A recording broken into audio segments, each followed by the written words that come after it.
happen eventually. 네, 지금부터 2020년 12월 20일 더 기쁨 교회 주일 예배를 드리도록 하겠습니다.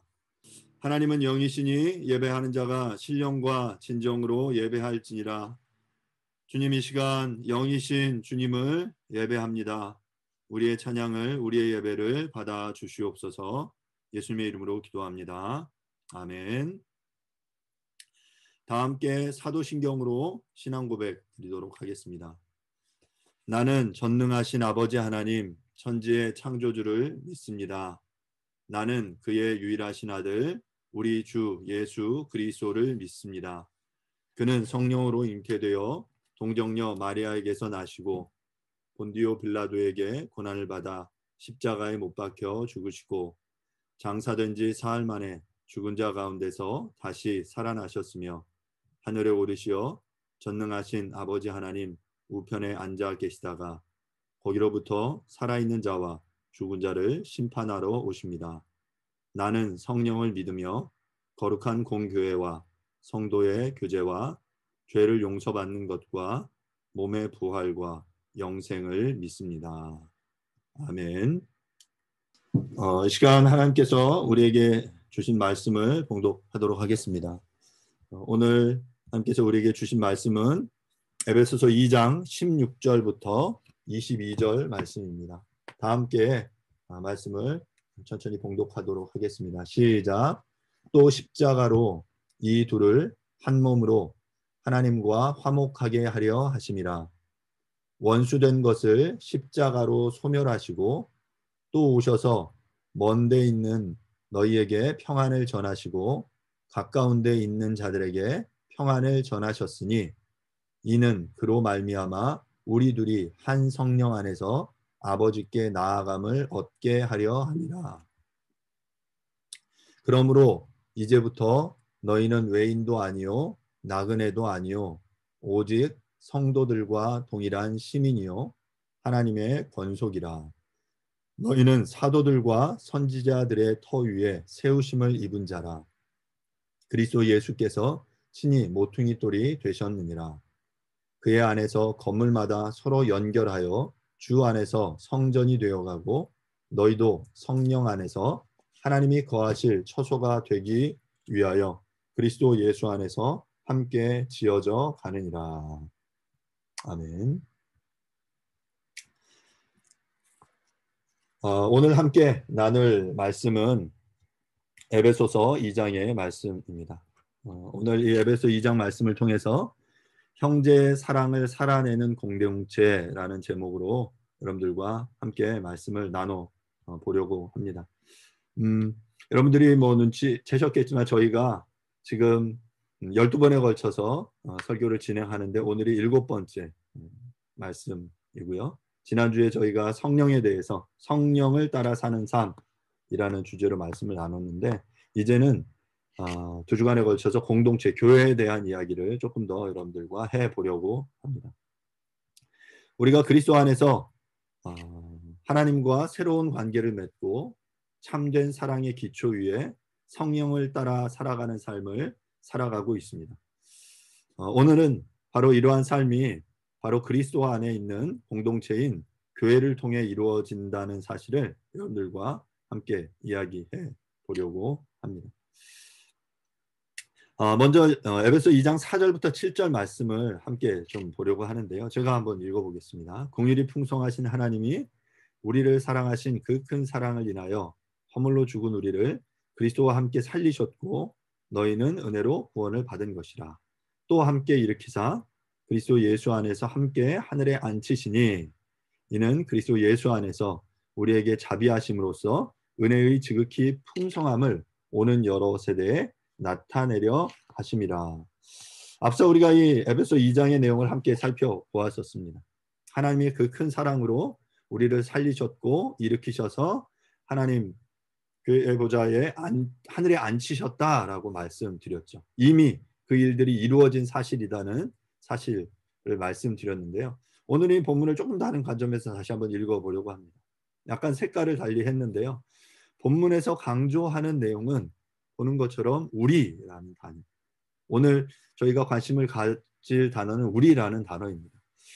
우리가 이 에베소 2장의 본문이 그 함께 파란색으로 칠해 놓은 것처럼 우리를 살리셨고 또한 우리를 일으키셨고 우리 하늘에 앉히셨다라고 했는데 때로는 우리가 이 구원에 대한 메시지에 관심을 가지다 보면 우리의 구원이 지극히 개인적인 것으로 그러니까 이 우리라는 단어 대신에 나라는 단어로 치환해서 그것들을 강조하려는 경향이 있죠. 하지만 본문은 이 구원을 단순히 어떤 나의 개인적인 것이다라고 보기보다는 우리라는 단어로 계속해서 강조하고 있다라는 사실을 오늘 기억하면서 바로 우리가 공동체, 교회인데 바로 그 내용을 여러분들과 함께 조금 더 생각해 보려고 합니다. 에베소 2장 10절은 우리는 그가 만드신 바라 그리스도 예수 안에서 선한 일을 위하여 지으심을 받은 자니 이 일은 하나님이 전에 예비하사 우리로 그 가운데서 행하게 하려 하심이니라. 본문에서도 우리라고 강조하고 있잖아요. 우리는 그가 만드신 바라. 우리는 바로 하나님의 작품이다. 몇 번 말씀드렸죠. 이 본문에서 그의 만드신 바라는 단어가 하나님의 작품 포이에마라는 단어라고 말씀드렸는데요. 이 포이에마라는 단어는 복수가 아니라 단수로 사용되었습니다. 그러니까 우리가 함께 어우러져서 하나의 작품을 이룬다라는 것이죠. 개개인이 그냥 개인적으로 각각의 작품들을 이루어낸다라기보다는 여기 본문은 우리가 함께 그리스도 안에서 어우러져서 우리가 그분의 만드신 바 하나의 작품을 이루어가는 것이다 라는 것입니다. 그러면 오늘 저희는 이 하나님의 작품으로서의 우리가 만들어내는 이 작품이 어떤 것들일 수 있는지 함께 좀 생각을 해보려고 합니다. 세 가지로 생각을 해볼 수 있는데요. 첫 번째는 우리는 하나님의 가족이죠. 오늘 함께 본 그 말씀 속에 보면 19절에 이런 본문이 있습니다. 그러므로 이제부터 너희는 외인도 아니요 나그네도 아니요 오직 성도들과 동일한 시민이요 하나님의 권속이라 라고 말하고 있습니다. 본문에 이제 하나님의 권속이다라는 표현이 영어 성경에는 The member of household of God이라고 나와요. 하나님의 household, 가족의 그 멤버, 바로 패밀리죠, 패밀리. 너희가 바로 그 하나님의 가족이다라고 말하고 있습니다. 우리는 원래 외인이었고 나그네였습니다. 그런데 그리스도의 피로 말미암아 하나님 나라의 시민이요 하나님의 자녀가 된 것이죠. 우리가 교회 안에서 신앙 생활을 통해서 이러한 공동체를 누리게 되는 것입니다. 그런데 중요한 것은 우리가 사랑하고 우애하고 아끼는 것으로 하나님의 가족이 되는 것이 아니다라는 사실이에요. 우리는 그렇게 생각해요. 우리가 서로 사랑하고 아끼고 우애하면 그게 바로 하나님의 가족인 거야 라고 생각합니다. 하지만 그것은 원인이 아니라 결과가 되어야 되는 거예요. 우리가 하나님의 가족인 이유는 그리스도의 십자가의 피로 우리가 하나님의 가족이 된 것이죠. 그래서 그 가족이 되었기 때문에 우리는 함께 사랑하고 함께 살고 우애하고 서로 아끼는 것이다 라는 것입니다. 사랑해서 하나님의 가족이 된 것이 아니라 하나님의 가족이 되었기 때문에 하나님의 사랑으로 그리스도의 피로 우리가 하나님의 가족이 되었기 때문에 우리는 서로 사랑하는 것이다 라는 사실을 우리가 기억해야 할 것입니다. 두 번째로 우리는 그리스도의 몸이다 라고 본문은 16절에 말하는데요. 또 십자가로 이 둘을 한 몸으로 하나님과 화목하게 하려 하심이라. 둘째는 우리가 그리스도 안에서 한 몸이 되었다라는 사실입니다. 그리스도께서 십자가로 유다인과 이방인을 하나 되게 하셨습니다. 서로 넘을 수 없는 막힌 담이 있었는데 그 막힌 담을 허심으로 하나 되게 하셨어요. 그래서 한 몸이 되었다라고 말하는 거죠. 이렇게 한 몸 된 우리들은 머리 되신 그리스도의 인도하심을 받는 존재들입니다. 여러분, 한 몸이라는 것의 의미는 예를 들어서 여러분 우리가 어떤 몸과 고기 덩어리의 차이를 생각해 보면 알 수 있어요. 우리의 살아있는 몸과 고기 덩어리의 차이는 구성 성분은 같습니다. 단백질로 함께 그렇게 구성되어 있는 게 맞아요. 하지만 몸은 머리의 지시를 따라 움직이지만 고기 덩어리는 살아 움직이지 않습니다. 우리는 그리스도의 한 몸, 머리 되신 그분의 인도하심에 따라 살아 움직여야 한다라는 것이죠. 사랑하는 여러분, 우리는 머리 대신 그 그리스도의 인도하심에 따라 살아 움직이고 있습니까? 그 사랑을 살아내고 있습니까? 하나님의 작품으로서 우리가 그리스도의 몸이라는 사실을 잊지 말고 꼭 기억하실 수 있기를 바랍니다. 세 번째로 우리는 성령의 전이다라고 오늘 본문 21절, 22절은 말하고 있습니다. 그의 안에서 건물마다 서로 연결하여 주 안에서 성전이 되어가고 너희도 성령 안에서 하나님이 거하실 처소가 되기 위하여 그리스도 예수 안에서 함께 지어져 가느니라.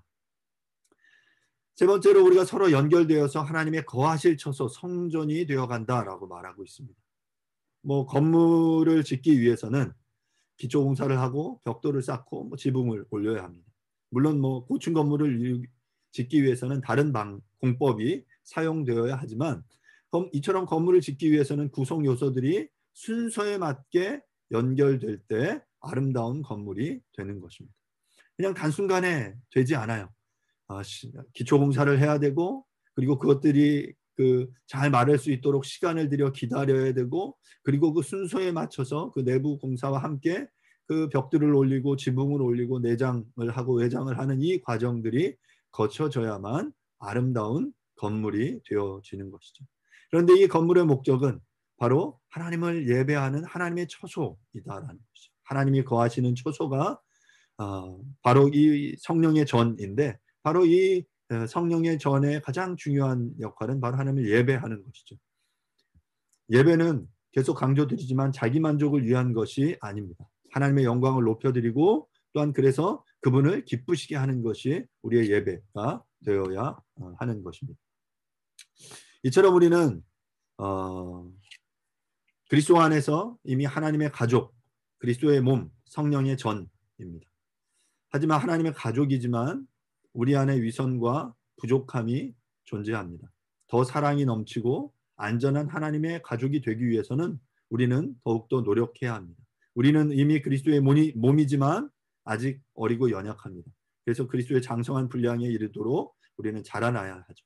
우리는 이미 성령의 전이지만 하나님의 임재가 온전히 드러나는 예배를 드리기 위해서는 아직 미숙한 부분이 많이 있습니다.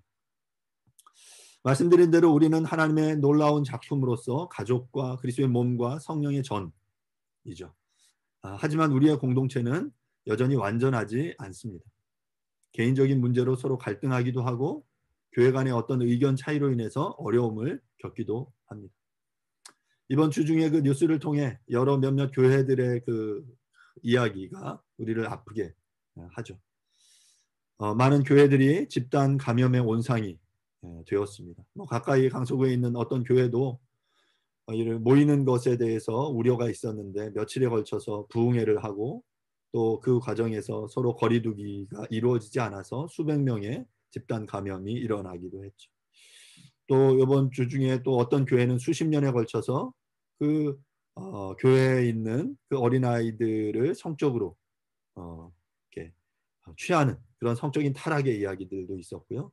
또한 그 교회 목사가 재정을 잘못되게 헌금을 유용해서 그 후에 축적의 수단으로 만들어버렸다라는 이야기들이 나옵니다.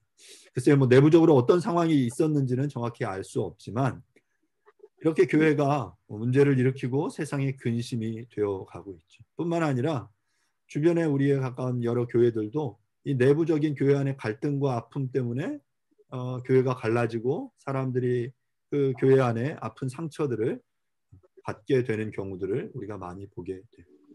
이런 상황들을 보면 우리는 교회를 욕하고 교회를 터부시합니다. 그리고 교인들마저도 교회를 불가원의 태도로 바라보죠. 너무 가까이 하려고 하지도 않고 그렇다고 또 너무 멀리 하려고 하지도 않는 이 어중간한 자세를 취하려는 모습들을 우리가 보게 됩니다. 하지만 사랑하는 여러분, 하나님께서 이 놀라운 공동체인 교회를 세우기 위해서 무엇을 지불하셨는지를 안다면 우리는 하나님의 작품인 이 교회를 깨뜨리려는 여러 시도로부터 교회를 지키기 위해서 더욱더 노력해야 합니다. 교회와 적당한 거리를 두고 살아가려는 이들의 진짜 문제는 우리가 이미 그리스도 안에서 하나님의 가족, 그리스도의 몸, 성령의 전이라는 사실을 믿지 않는다라는 것입니다. 우리가 진실로 그리스도의 다스림 아래 살아간다면 우리는 교회를 하나님의 기쁨과 소망으로 여기고 또 이를 무너뜨리려는 여러 시도로부터 교회를 지켜 나아가야만 하는 것입니다. 다시 한번 반복하는데요. 우리가 그리스도의 다스림 안에서 살아간다는 것의 기초는 무엇인가? 첫 번째는 저희가 이제 첫 시간, 두 번째 시간 이런 이야기 나눴는데요. 하나님은 그리스도 안에서 나를 받아들이셨다라는 것입니다. 두 번째는 그래서 나는 그리스도 안에서 특별한 존재가 되었다라는 것이고요. 마지막으로 나는 그리스도 안에서 새로운 가족 공동체에 속했다라는 것이죠. 이 모든 것이 그리스도의 그분 안에서 이루어진 일이고요. 그래서 우리는 그분 안에 있기 때문에 그분의 다스림 안에 살아가야 한다라는 것이에요. 이 일을 자신의 것으로 만드는 것이 바로 믿음이다라는 것이죠. 하나님이 우리에게 원하시는 것은 우리가 정말로 하나 되는 것입니다. 한 가족이 되었다는, 한 몸이 되었다는, 그래서 함께 지어져 간다라는 것이죠. 그래서 우리가 이것을 인식하고 또한 함께 다스림 안에 살아가야 하는 것입니다. 어떤 사람들은 교회를 그저 건물로 인식합니다. 어떤 사람들은 그냥 예배 드리는 곳이다라고 말하죠. 또한 반면에 교회 밖의 사람들 내지는 또 가나안 성도들은 가시적인 교회 무용론을 주장하기도 합니다. 그러니까 자신들은 우주적인 교회에 속해 있기 때문에 지역교회, 로컬 처치, 그 유형교회에 속할 필요가 없다라고 말하는 거죠. 하지만 우리가 성경의 역사 속에 신약 성경에 등장하는 모든 교회들은 바로 가시적인 지역 교회들이었습니다. 교회는 그저 건물이나 예배 드리는 곳만이 아니라 서로 사랑하고 함께 하나님을 꾸며 꿈을 꾸고 함께 자라가며 함께 사역하고 함께 예배하는 하나님의 하나된 공동체다라는 사실이죠. 그리스도의 다스림 안에 살아가는 예배 공동체인 것입니다. 그런 의미에서 교회는 바로 하나님의 이 땅의 소망입니다. 이 시대를 향한 하나님의 대안입니다. 인간적인 지위나 계산, 개인의 취향이나 혈연이나 지연으로 모이는 그런 모임이 아니라 바로 하나의 공통 분모, 하나님 아버지 그분을 중심으로 모이는 공동체다라는 것이죠. 이 공동체인 교회를 향해 하나님이 정말로 원하시는 것이 있는데 그것은 바로 하나됨입니다. 에베소서 4장 3절은 평안에 매는 줄로 성령의 하나 되게 하신 것을 힘써 지키라라고 우리에게 말하고 있습니다. 성경은 이미 우리가 하나 되었다라고 말하고 있어요. 하나가 되자가 아니라 이미 하나 된 것을 힘써 지켜라라고 말하고 있다라는 것이죠. 교회 안에 다양한 사람들이 존재합니다. 서로 다른 면만을 바라볼 때 공동체는 상처받기 쉽고 깨지기 쉽습니다. 하지만 우리의 이 서로 다름을 다양성으로 바라볼 때 이 다름은 우리에게 축복이 될 수 있습니다. 한 공동체 안에 꼼꼼한 사람도 필요하고 진취적인 사람도 필요합니다. 예술성이 뛰어난 사람도 필요한 반면 정리정돈을 잘하는 그러한 사람들도 필요합니다. 이 다름은 머리 되신 그리스도 안에서 하나가 될 수 있는 것이죠. 아니, 하나가 되기보다 그리스도 안에서 그 다름이 어우러지게 되는 것이다 라는 것이죠. 저희 그 집에서 자주 해 먹는 그 음식 중에 그 LA 김밥, 월남쌈이 있습니다. 이 음식을 하려면 그 갖은 채소와 여러 재료들을 잘 준비합니다. 뭐 사과도 준비하고요, 파인애플도 준비하고 또 아보카도도 준비하고 뭐 이렇게 햄도 있고 또 여러 가지 오뎅도 있고 또 계란도 그 흰자와 노란자를 따로 삶기도 하고 피망이나 여러 야채들이 준비돼요. 다양한 색깔의 다양한 종류의 재료들을 만들어놔요. 다양하지 않습니까? 서로 다 다른 거예요. 그런데 그 다른 것을 그 하나의 쌈 위에 뭐 김이나 아니면 월남쌈 그 위에 올려놓고 소스에 버무려서 먹는 거죠. 그 음식을 먹을 때 입 안에서 씹히는 그 다양한 식감, 그리고 한 번에 씹힐 때 오는 그 다양한 맛들, 그 달콤하기도 하고 짠맛도 있고 뭐 여러 가지 담백한 그 맛들이 어우러져서 맛있는 음식이 이루어지는 것이죠. 교회라는 공동체가 바로 이런 것이 아닌가. 그냥 나 혼자 하나님을 예배할 수도 있어요. 하지만 어우러져서 우리가 두세 사람이 함께 모여서 예배 드릴 때 서로 다름이 한 성령 안에서 어우러져서 그 아름다운 예배를 올려드리게 되는 것이거든요. 조율되지 않은 튜닝되지 않은 피아노나 기타를 쳐보거나 연주를 들어보신 적이 있습니까? 들어줄 수가 없어요. 굉장히 괴롭습니다. 이를 해결하기 위해서는 어떻게 해야 되냐면 기타를 튜닝하고 피아노를 조율해야 합니다. 피아노를 조율할 때 어떻게 하냐 하면 그 중간에 A 음을 절대음으로 맞춰서 튜닝을 시작합니다. 그 음에 맞춰서 각 음을 맞추게 되는 거죠. 그렇게 해서 잘 조율된 악기를 치면 그 여러 음들이 어우러져서 아름다운 화음을 만들어내는 것이죠. 서로 다른 우리의 목소리, 욕망을 조율하시는 분이 바로 그 가운데서 절대음을 맞추시는 그 분이 성령 하나님이세요. 성령께서는 평안에 매는 줄로 우리를 그리스도 안에서 하나 되게 하십니다. 여기에서 하나라는 것은 뭐 한 가지 음만을 만들어낸다라는 것은 아니죠. 그냥 예를 들어서 A음 하나만으로 음악이 만들어질 수 없잖아요. 여러 음들이 어우러져야 돼요. 그런데 어우러지기 위해서는 먼저 1차적으로 돼야 될 것이 그 음이 하나 튜닝돼야 돼요. 맞춰줘야 되고 맞춰진 그 음들이 하나로 이렇게 울려질 때 화음에 맞춰서 그 우리의 그 지휘자 되신 그분의 손길에 따라서 함께 소리를 낼 때 그것들이 아름다운 화음을 내게 되는 것이죠. 저는 이것이 바로 성령이 하나 되게 하시는 것을 힘써 지키는 우리의 태도다라고 생각합니다. 우리가 계속해서 다루는 이 풍성한 삶의 기초는 계속 반복되는 패턴이 있습니다. 그것은 하나님이 이루신 일을 기초로 살자라는 것이죠. 내가 그리스도 안에서 완전히 받아들여졌고 하나님 앞에서 그분을 알아가며 사랑하는 특별한 삶을 살자라는 것입니다. 내가 그리스도 안에서 완전히 새로운 존재가 되었으므로 이제 나를 부인하고 성령의 충만함을 받으며 살자라는 것이죠. 그리고 그 성령의 충만함이 바로 그리스도의 다스림을 받는 그 공동체 안에서 이루어지게 된다라는 것입니다. 공동체 안에서 공동체적으로 하나 되어 서로 사랑하는 삶을 살아내는 것, 바로 이것이 우리의 풍성한 삶의 아주 중요한 요소들이다라는 것이죠. 바로 이 풍성한 삶을 이루기 위한 아주 중요한 구체적인 원리는 바로 하나님이 이루신 것을 믿음으로 받아들이고 그것을 구체적으로 누리는 것인데요. 그것에 오늘 본문 속에 우리가 생각해야 될 가장 중요한 원리 하나는 바로 형제 사랑입니다. 바로 이 형제 사랑이 그리스도인됨의 증거이고 우리가 그 성령의 그 하나 되어서 그 믿음의 공동체 안에 속해 있다라는 것의 증거가 되는 것이죠. 요한일서 3장 14절부터 16절은 이렇게 말하는데요. 우리는 형제를 사랑함으로 사망에서 옮겨 생명으로 들어간 줄을 알거니와 사랑하지 아니하는 자는 사망에 머물러 있느니라.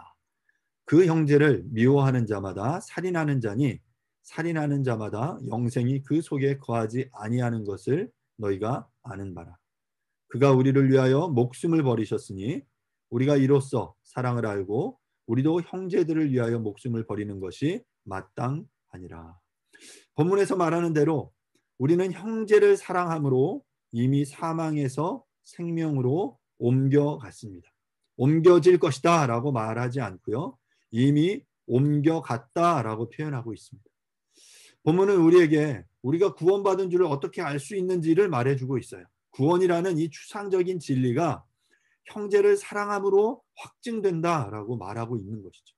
본문은 이어서 형제를 미워하는 자는 살인한 자이며 주님은 우리를 위하여 목숨을 버리셨기에 우리도 형제들을 위하여 목숨을 버리는 것이 마땅하다라고 말하고 있는 것입니다.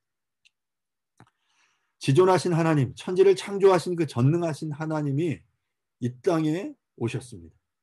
하나님이 인간의 몸을 믿고 이 땅에 오셔서 먼지만도 못한, 어찌 보면 바이러스만도 못한 우리를 위하여 그분이 목숨을 버리셨어요. 여러분, 이것이 사실이라면 먼지끼리, 바이러스끼리 사랑한다는 것은 너무나도 당연한 일인 거죠. 이어서 요한일서 4장 19절부터 21절은 또 이렇게 말하는데요. 우리가 사랑함은 그가 먼저 우리를 사랑하셨습니다. 누구든지 형제를 하나님을 사랑하노라 하고 그 형제를 미워하면 이는 거짓말하는 자니 보는 바 그 형제를 사랑하지 아니하는 자는 보지 못하는 바 하나님을 사랑할 수 없느니라. 우리가 이 계명을 주께 받았나니 하나님을 사랑하는 자는 또한 그 형제를 사랑할지니라. 본문은 우리가 하나님을 사랑한다라는 것을 어떻게 증명할 수 있느냐라고 묻고 있어요.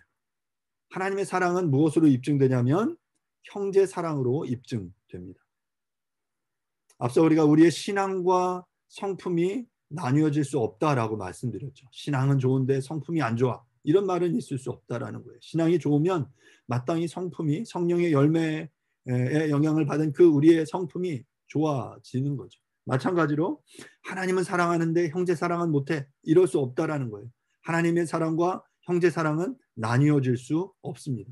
우리가 보이지 않는 하나님을 사랑하는, 그리고 내가 보이지 않는 하나님을 사랑한다라는 것을 증명할 수 있는 이 방법은 바로 뭐냐면 보이는 형제를, 내 옆에 있는 형제 자매를 사랑하는 것입니다.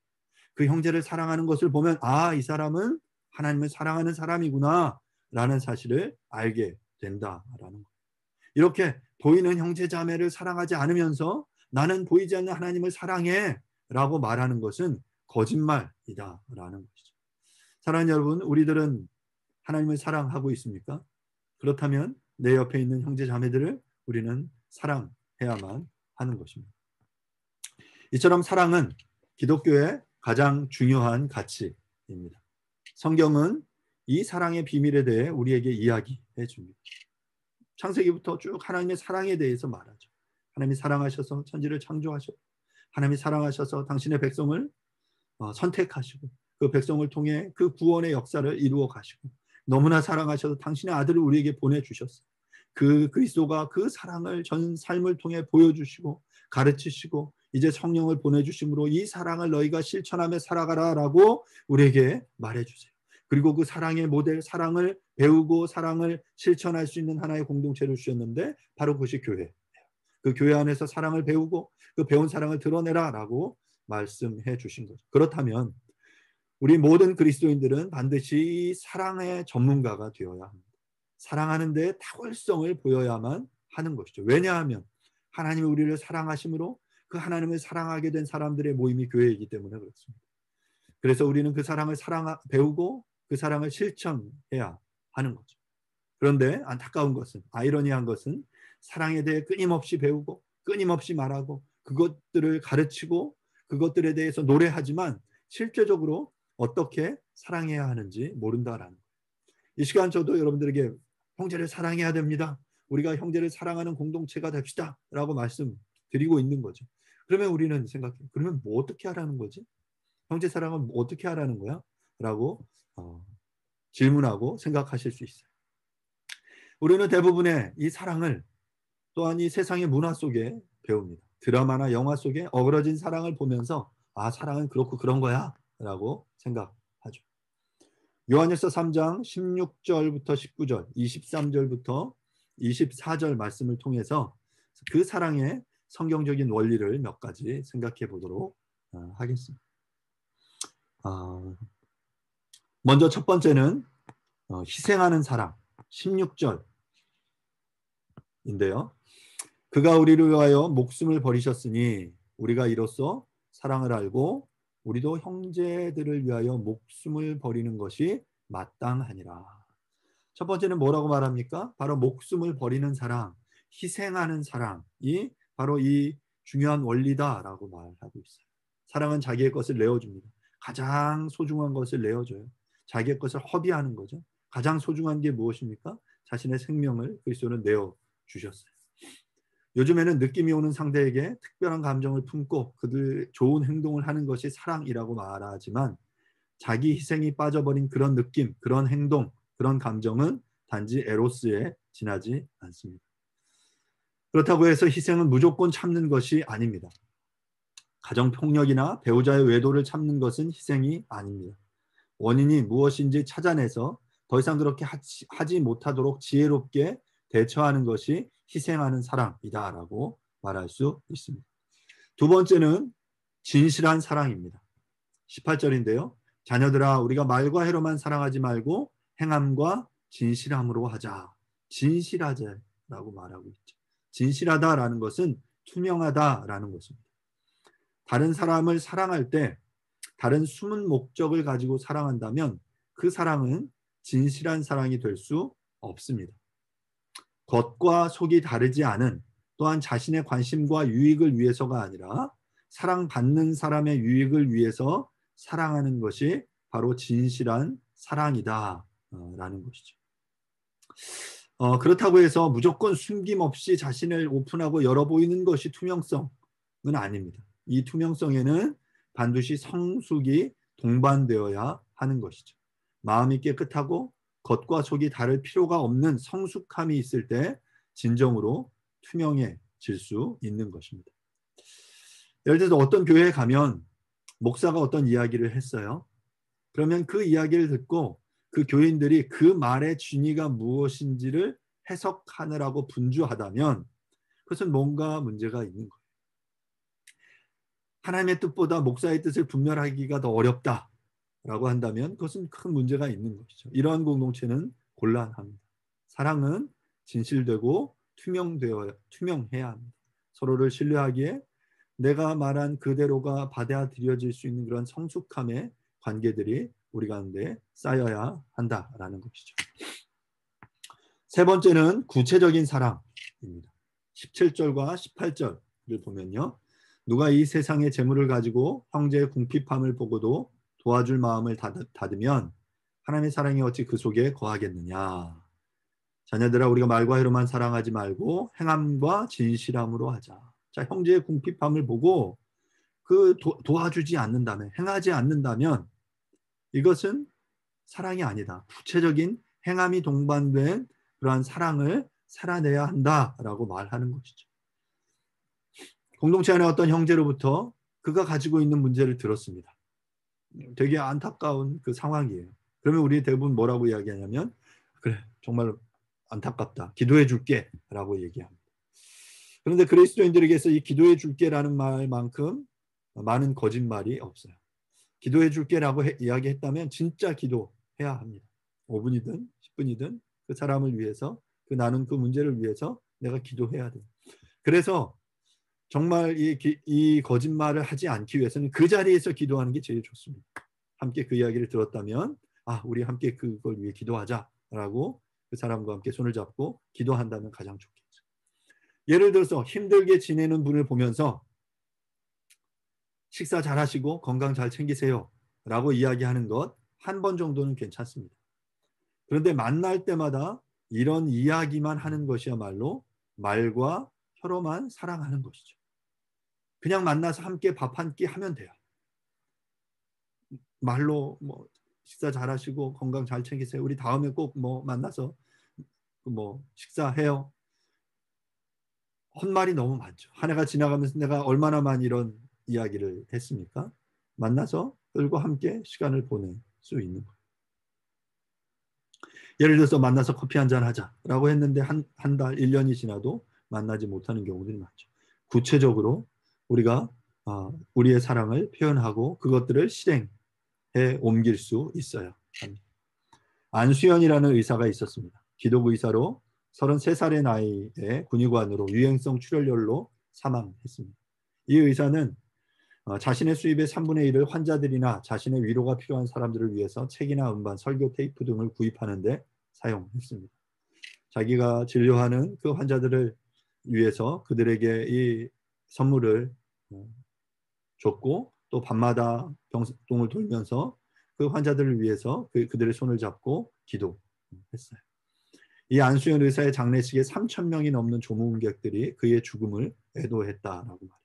33살의 아주 젊은 나이에 그는 하나님의 곁으로 갔지만 수많은 사람들의 마음을 움직였던 건 그가 구체적인 삶으로 사랑을 표현했기 때문입니다. 우리들도 말로만이 아니라 구체적인 사랑을 표현해 줄 수 있기를 간절히 바랍니다. 네 번째는 중심이 있는 사랑입니다. 23절, 24절인데요. 그의 계명은 이것이니 곧 그의 아들 예수 그리스도의 이름을 믿고 그가 우리에게 주신 계명대로 서로 사랑할 것이니라. 그의 계명을 지키는 자는 주 안에 거하고 주는 그의 안에 거하시나니 우리에게 주신 성령으로 말미암아 그가 우리 안에 거하시는 줄을 우리가 아느니라 라고 말하고 있어요. 23절에 나와 있는 것처럼 하나님의 계명은 그 아들 예수 그리스도의 이름을 믿고 그분이 우리에게 주신 계명대로 서로 사랑하는 것, 이것이 사랑의 중심. 사랑의 중심에는 예수 그리스도의 이름이 있습니다.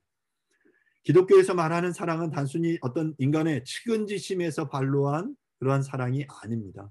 우리를 위해서 십자가에 돌아가신 예수님을 믿고 그리고 난 다음 그분이 우리에게 명하신 대로 서로 사랑하는 것. 우리의 사랑은 내가 누구를 사랑하고 싶어서 사랑하는 것이 아니라 하나님이 우리를 사랑하셨기 때문에 다른 사람을 사랑하기로 결단하는 것이. 그런 의미에서 그리스도인의 사랑은 느낌이 아니라 결단입니다. 어떤 분들은 이렇게 서로 형제를 사랑해야 된다라고 말하면 이렇게 말합니다. 아직 내 마음이 준비되지 않았어요. 사랑하지도 않는데 억지로 사랑하는 건 위선이 아닙니까? 라고 말하죠. 하지만 여러분, 사랑하고 싶은 마음이 생길 때까지 기다리다가는 아무도 사랑할 수 없습니다. 사랑은 우리로부터 나오지 않고 하나님 그분으로부터 나오기 때문이죠. 하나님이 우리를 사랑하신 것, 그것을 믿음으로 우리를 다른 사람을 사랑하기로 결단하는 것입니다. 그러면 이 사랑을 보여주신 그 분이 계신데 바로 예수님이십니다. 예수님은 우리를 위해서 희생하셨습니다. 예수님은 투명하게 사랑하셨어요. 그분은 십자가에 달려 죽으셨죠. 생명을 주시기까지 우리를 희생하셨어요. 그분의 말은 이게 무슨 의미지? 하고 그렇게 의문을 품지 않아도 될 만큼 진실하고 투명했습니다. 그분은 모든 사람을 진정으로 대하셨고요. 또한 예수님은 너희를 사랑한다라고 말로만 하신 것이 아니라 구체적으로 십자가 위에서 죽으셨습니다. 이 예수님의 사랑은 바로 그 하나님에게서 온 사랑이었어요. 중심이 분명한 사랑, 그 아가페적인 그 사랑이었습니다. 우리도 온전한 사랑의 본을 보여주신 주님을 본받아 형제 사랑을 힘써야 할 것입니다. 그렇다면 어떻게 우리가 이 형제 사랑을 실천할 수 있을까 좀 생각해 보면 좋겠습니다. 이 사랑은 느낌을 따라 자연스럽게 일어나는 일이 아니다라고 말씀을 드렸죠. 결단으로 시작하고 인내로 유지하며 지혜로 성숙하는 것이 바로 이 성경의 사랑입니다. 이러한 사랑을 배우고 실천할 수 있는 가장 좋은 곳은 바로 가정과 교회입니다. 가정에서 아이들에게 바른 사랑을 가르쳐 주어야 합니다.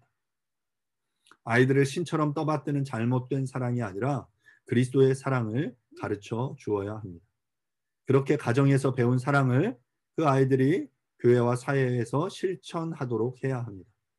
그런데 불행히도 많은 가정에서 이러한 사랑을 가르쳐 주지 못하고 왜곡된 사랑, 때로는 열등감과 분노를 가르칩니다. 가정에서 이러한 사랑을 못 배웠다면 교회에서 사랑하는 법을 배워야 합니다. 이렇게 배운 사랑으로 가정과 사회에서 서로 사랑해야 합니다. 그런 의미에서 교회는 사랑을 배울 수 있는 최고의 환경을 가졌다라고 말할 수 있습니다. 아주 성숙한 사람들만 모인 것이 아니라 각양각색의 사람들, 절대로 예수 아니면 만나지 않았을 것 같은 그 사람들이 이곳에 모여 있습니다. 여러분, 우리도 적은 숫자이지만 예수 아니면 우리가 이렇게 시간에 모여서 함께 예배 드릴 이유가 없는 거죠. 함께 서로를 얼굴 맞댈 이유가 없었던 사람들인데 예수라는 그 이름 때문에 우리가 서로 다른 상황, 서로 다른 그 삶의 배경이 있지만 함께 모여 있어요. 삐죽삐죽하고 모난 가지같이 이렇게 사람들을 찌르는 그러한 우리들이지만 성령의 띠로 우리가 하나 되었습니다. 그렇기 때문에 사랑하다가 지치거나 사랑하다가 실망하거나 사랑하다가 상처받거나 사랑하다가 시험 들었다고 공동체를 떠나는 어리석은 실수를 해서는 안 됩니다. 사랑은 지치게 만들어요. 사랑은 실망할 수도 있고요. 상처받을 수 있고 아파할 수 있어요. 왜냐하면 희생적인 사랑, 나를 내어주는 사랑이기 때문에 그렇습니다. 앞서 예수 그리스도께서 그 모델을 보여주셨다고 했는데 그분이 얼마나 지치셨을까요? 얼마나 아프셨을까요? 마음이 얼마나 속상하셨을까요? 하지만 그분은 포기하지 않으셨어요. 그 사랑을 거두시지 않으셨습니다. 이런 모든 과정들, 모든 아픔을 다 통과하시고 그분은 진정한 그 사랑을, 완성된 사랑을 우리에게 보여주셨죠. 우리도 마찬가지로 교회 안에서, 교회에서 이러한 진정한 형제 사랑을 배워야 합니다. 말씀을 마무리하겠습니다. 우리는 그리스도 안에서 하나님의 작품으로 하나님의 가족, 그리스도의 몸, 성령의 전이 되었습니다.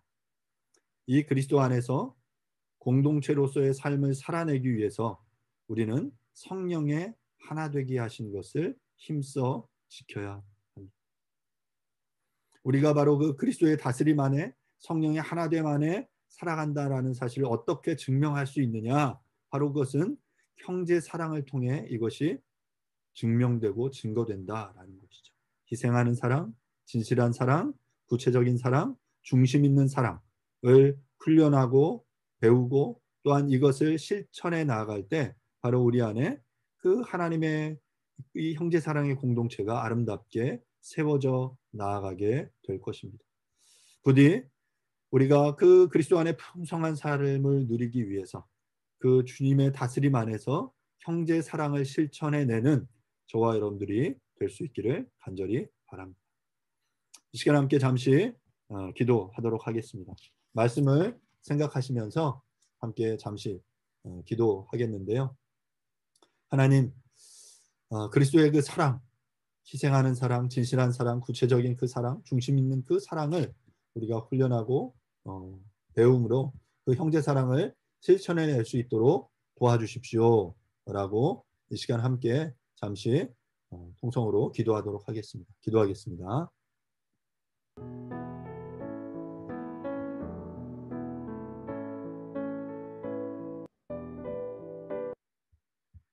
하나님 아버지, 은혜를 감사드립니다.